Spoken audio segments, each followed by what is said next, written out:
Tripura real estate খাতকে আরও সুসংগঠিত ও শক্তিশালী করার লক্ষ্যে নিয়ে গঠিত ত্রিপুরা রিয়েল এস্টেট ডেভেলপমেন্ট অ্যাসোসিয়েশনের 1 বছর পূর্তি উপলক্ষে অনুষ্ঠিত হলো বিশেষ অনুষ্ঠানে উপস্থিত ছিলেন সংস্থার সভাপতি অসিত বরণ সাহা, সম্পাদক অভিজিৎ দেব, সহ সভাপতি লিটন সাহা ও দিলীপ সূত্রধর, কোষাধ্যক্ষ সুমিত সাহা সহ সম্পাদক পার্থ শর্মা, নিখিল দেবনাথ সহ অন্যান্য সদস্যরা।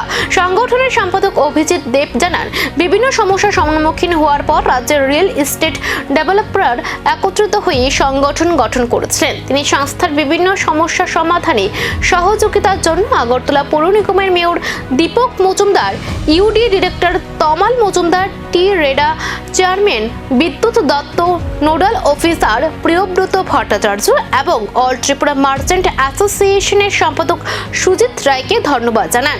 আগামী দিনে রাজ্যের উন্নয়ন ও আধুনিক নগরায়নের কাজে আরও সক্রিয় ভূমিকা নেওয়ার অঙ্গীকার ব্যক্ত করেন সংগঠনের সদস্যরা। উপস্থিত ত্রিপুরা রাজ্যের সুনামধন্য সমস্ত সাংবাদিক বন্ধুদেরকে ত্রিপুরা রিয়েল এস্টেট ডেভেলপার অ্যাসোসিয়েশনের পক্ষ থেকে আন্তরিক শুভেচ্ছা ও অভিনন্দন জানাই।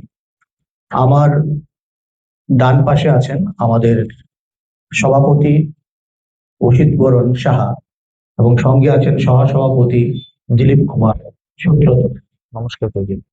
আমার বাঁ পাশে আছেন লিটন সাহা, সহসভাপতি, এবং আছেন আমাদের বিশিষ্ট ব্যবসায়ী, আমাদের অ্যাসোসিয়েশনের এক্সিকিউটিভ মেম্বার নিখিল দেবনাথ মহাশয়। আজকে আমাদের অ্যাসোসিয়েশনের 1 বছর পূর্তি।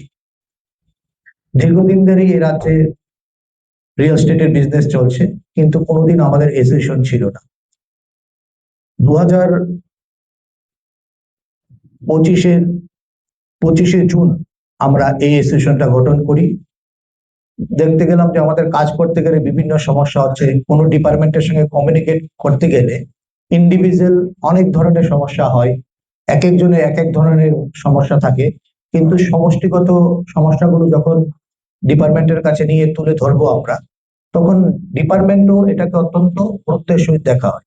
সেই হিসাবে বিগত দিনে আমরা রেরা রেজিস্ট্রেশনে আমাদের অনেক সমস্যা হয়েছিল, আমাদের অকুপেন্সিতে অনেক সমস্যা হয়েছিল। এই বিষয়গুলো নিয়ে যারা ডিপার্টমেন্টের কর্তৃপক্ষ ছিলেন, ইউডি ডিপার্টমেন্ট, টি রেরা ডিপার্টমেন্ট এবং মিউনিসিপ্যাল কর্পোরেশন, ওই দপ্তরগুলোর সঙ্গে আমরা সবাই যৌথভাবে যোগাযোগ করি এবং কিভাবে এই সমস্যাগুলো সমাধান করা যায়, সেই ক্ষেত্রে আমাদের রাজ্যের মাননীয় মেয়র সাহেব আমাদের যথেষ্ট সহযোগিতা করেছেন। তবে রিয়েল এস্টেট খাতের দীর্ঘদিনের সমস্যাগুলোর সমাধান কত দ্রুত হবে আর রাজ্যের নগর উন্নয়নে এই সংগঠন আগামী দিনে কতটা গুরুত্বপূর্ণ ভূমিকা নিতে পারবে, সেদিকেই এখন নজর নির্মাণ শিল্পের সঙ্গে যুক্ত মহলের।